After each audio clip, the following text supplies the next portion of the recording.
Saya MKB Miftah Khuriza dengan NIM 202318800009.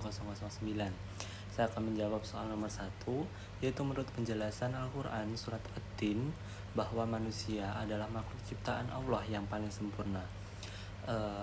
Yang A, apakah hakikat manusia sebagai bashar? Jelaskan disertai dengan dalil ayat Al-Quran. Hakikat manusia sebagai bashar dalam Al-Quran mencerminkan sisi fisik dan material manusia yang rentan dan terbatas. Istilah bashar sendiri merujuk pada manusia sebagai makhluk yang berasal dari tanah, dan konsep ini ditemukan dalam beberapa ayat Al-Quran. Salah satu ayat Al-Qurannya adalah surat At-Tin ayat 4-5 yang berbunyi, laqad khalaqnal insana fi ahsanil taqwim tsumma radadnahu asfala safilin, yang artinya sesungguhnya kami telah menciptakan manusia dalam bentuk yang sebaik-baiknya, kemudian kami kembalikan dia ke asalnya yang rendah. Dalam ayat tersebut Allah menyatakan bahwa manusia awalnya diciptakan dalam bentuk yang sebaik-baiknya. Penciptaan ini menggambarkan keagungan dan keindahan proses penciptaan manusia. Namun setelah itu Allah menyebutkan bahwa manusia kemudian dikembalikan ke asalnya yang rendah, yaitu tanah. Pernyataan ini menggarisbawahi sifat temporal dan terbatas dari dimensi fisik manusia. Hakikat manusia sebagai bashar menekankan bahwa walaupun manusia awalnya diciptakan dengan keutamaan dan keindahan, ia tetaplah makhluk yang rentan dan terikat pada dimensi material. Manusia memiliki kelemahan dan ketidaksempurnaan fisik yang menandakan keterbatasannya. Oleh karena itu, kesadaran akan asal-usul manusia yang bersumber dari tanah juga menjadi pengingat akan kerapuhannya di dunia ini. Dalam konteks ini, pemahaman terhadap hakikat manusia sebagai bashar mengajarkan rasa rendah hati, keterbatasan, dan keterikatan manusia pada dimensi jasmani. Seiring dengan itu, pemahaman ini juga merangsang manusia untuk mencari keutamaan dan kebahagiaan, bukan hanya dalam dimensi materi, tetapi juga dalam pencarian nilai-nilai spiritual dan ketinggian moral. Nomor 1B, apakah hakikat manusia sebagai al-insan? Jelaskan disertai dengan dalil ayat Al-Quran. Hakikat manusia sebagai al-insan dalam Al-Quran mencakup aspek spiritual, moral, dan keutamaan yang dianugerahkan oleh Allah Subhanahu wa Ta'ala kepada manusia. Istilah al-insan sendiri merujuk pada manusia sebagai makhluk yang memiliki dimensi rohaniah dan intelektual yang unik. Beberapa ayat Al-Quran mencerminkan konsep ini. Salah satunya terdapat dalam surah Al-Isra ayat 70 yang berbunyi, Bismillahirrahmanirrahim. Walaqad karramna bani Adam wa hamalnahum fil barri wal bahri wa razaqnahum minat thayyibati wa faddalnahum ala katsirin mimman khalaqna tafdilan. Yang artinya, dan sesungguhnya kami telah menghormati anak-anak Adam dan kami angkut mereka di darat dan di laut, dan kami beri mereka rezeki dari yang baik-baik, dan kami lebihkan mereka dengan kelebihan yang nyata atas sebagian makhluk yang telah kami ciptakan. Dalam ayat ini, Allah menyatakan bahwa Dia telah menghormati anak-anak Adam al-insan dan memberikan mereka keutamaan. Ayat tersebut menegaskan bahwa manusia diberikan kedudukan istimewa di antara seluruh makhluk Allah. Keutamaan ini mencakup pemberian akal, moralitas, dan tanggung jawab sebagai khalifah di bumi. Hakikat manusia sebagai al-insan menekankan bahwa manusia tidak hanya terbatas pada dimensi fisiknya. Manusia juga dianugerahi akal budi, kemampuan berpikir, dan kesadaran moral yang menjadikan makhluk yang dapat membedakan antara baik dan buruk. Konsep ini menggarisbawahi tanggung jawab manusia untuk menjaga bumi sebagai amanah dari Allah Subhanahu wa Ta'ala. Dalam ayat-ayat lainnya, Al-Quran menyebutkan bahwa Allah menciptakan manusia dalam bentuk sebaik-baiknya, asraful makhlukat, atau makhluk yang paling mulia. Hal ini menunjukkan bahwa keutamaan manusia tidak hanya bersumber dari dimensi materi atau fisiknya, tetapi juga dari keberadaan rohaniah yang membedakan manusia sebagai makhluk yang dimiliki potensi moral dan spiritual yang tinggi. Pemahaman hakikat manusia sebagai al-insan mendorong manusia untuk mengembangkan potensi spiritualnya, mencari kebenaran, dan berusaha untuk mencapai kesempurnaan moral. Dengan menyadari keutamaan yang diberikan oleh Allah Subhanahu wa taala, manusia diharapkan dapat menjalani kehidupan dengan penuh kesadaran, tanggung jawab dan ketakwaan kepada Sang Pencipta.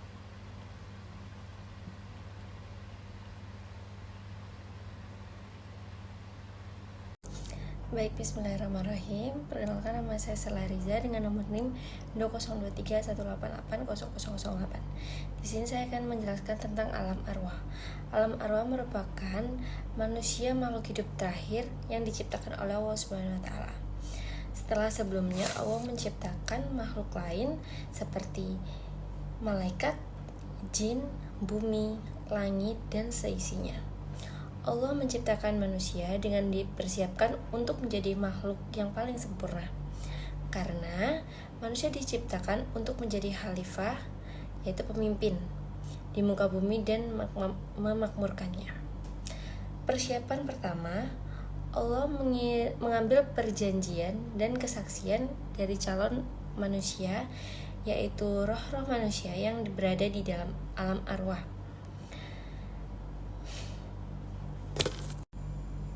Allah mengambil keputusan dan sumpah sebagaimana disebutkan dalam Al-Quran surat Al-A'raf ayat 172.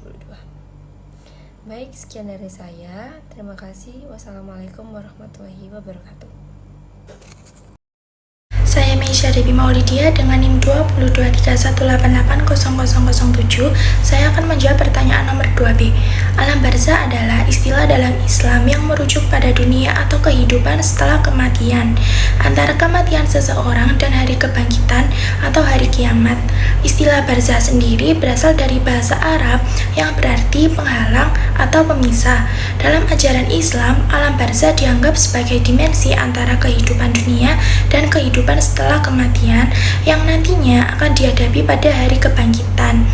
Barzah adalah fase peralihan yang dialami oleh roh seseorang setelah meninggal dunia, dan ini sebelum hari kebangkitan atau hari pembalasan. Saya Maya Salsabila Anjani Arfianto dan NIM 202318800012. Saya akan menjawab pertanyaan nomor 3A. Secara logika, hari kiamat suatu saat nanti pasti akan terjadi. Bumi dan alam semesta tersusun dari materi. Secara hukum alam, segala sesuatu yang tersusun dari materi akan berubah atau rusak. Hanya masalah waktu saja. Ada materi yang cepat rusak atau hancur, tetapi ada pula materi yang lambat rusak atau hancur. Bumi dan alam semesta merupakan sesuatu yang hebat luar biasa. Dengan demikian, bumi dan alam semesta akan bisa bertahan dalam waktu yang sangat lama dari kehancuran atau kerusakan. Artinya, umur bumi dan alam semesta sangat lama, mungkin mencapai miliaran tahun. Kendati demikian, pada akhirnya akan hancur atau rusak juga. Itulah yang disebut dengan kiamat. Saya Maya Salsabila Anjani Arfianto dan NIM 202318800012. Saya akan menjawab pertanyaan nomor 3B, yaitu hubungan antara iman, ilmu, dan amal. Hubungan antara ketiganya yaitu iman dapat memotivasi seseorang untuk mencari ilmu yang lebih dalam karena keyakinan yang kokoh seringkali didukung oleh pemahaman yang lebih mendalam. Ilmu dapat memperkuat iman dan memberikan landasan yang kokoh untuk amal. Dengan pemahaman yang baik, seseorang dapat menjalankan perbuatan dan kesadaran dan tujuan yang jelas. Amal adalah bentuk nyata dari iman dan pengetahuan. Melalui perbuatan, seseorang dapat mengaplikasikan nilai-nilai yang diyakininya dan mewujudkan keyakinan serta pengetahuannya dalam kehidupan sehari-hari. Dengan kata lain, iman, ilmu, dan amal saling terkait dan membentuk suatu kesatuan dalam pengembangan spiritual dan moral seseorang. Seseorang yang memiliki iman yang kuat, pengetahuan yang baik, dan amal yang benar, diyakini dapat mencapai kehidupan yang bermakna dan seimbang. Saya Meisha Debi Maulidia dengan NIM 202318800007. Di sini saya akan menjawab pertanyaan nomor 4A. Secara bahasa, Dinul Islam memiliki arti sebagai agama Islam. Dalam konteks bahasa Arab, din berarti agama atau kepercayaan, sedangkan Islam secara harfiah bermakna penyerahan atau keselamatan kepada Allah Subhanahu wa taala. Dalam istilah atau pengertian agama, dinul Islam merujuk pada ajaran atau tatanan kehidupan yang didasarkan pada ajaran agama Islam.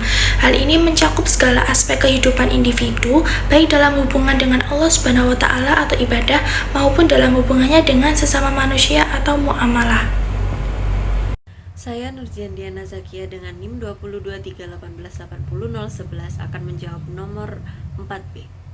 Surah Ali Imran ayat 19.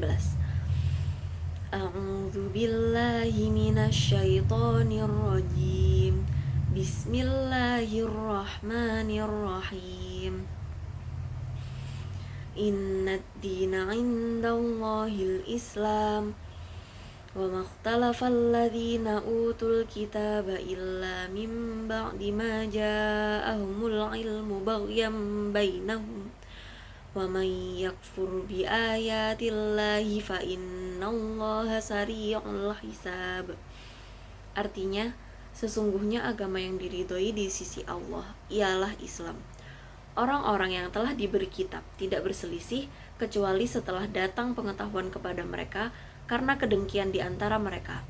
Siapa yang kufur terhadap ayat-ayat Allah, sesungguhnya Allah sangat cepat perhitungannya. Saya Nurjian Diana Zakia dengan NIM 22318800111 akan menjawab soal nomor 5A. Islam sebagai the way of life berarti ajaran yang berisi perintah-perintah, petunjuk dan juga larangan-larangan pada semua aspek kehidupan manusia yang menjamin dan membimbing untuk memperoleh kebahagiaan di dunia maupun akhirat. Bismillahirrahmanirrahim. Perkenalkan, nama saya Deka Mandalia Kumala dengan NIM 20318800010. Di sini saya akan menjawab dari soal nomor 5 yang B, yaitu ajaran Islam ini memiliki beberapa karakteristik utama, termasuk monoteisme. Monoteisme ini kepercayaan kepada satu Tuhan atau Allah. Yang selanjutnya yaitu risalah atau keyakinan pada utusan Allah seperti Nabi Muhammad SAW. Selanjutnya yaitu kitab suci Al-Quran sebagai pedoman utama dalam hidup. Yang selanjutnya yaitu 5 rukun Islam seperti syahadat, sholat, zakat, puasa, dan haji. Dan serta norma etika atau moral yang diatur oleh syariat Islam. Sekian dari saya. Wassalamualaikum warahmatullahi wabarakatuh.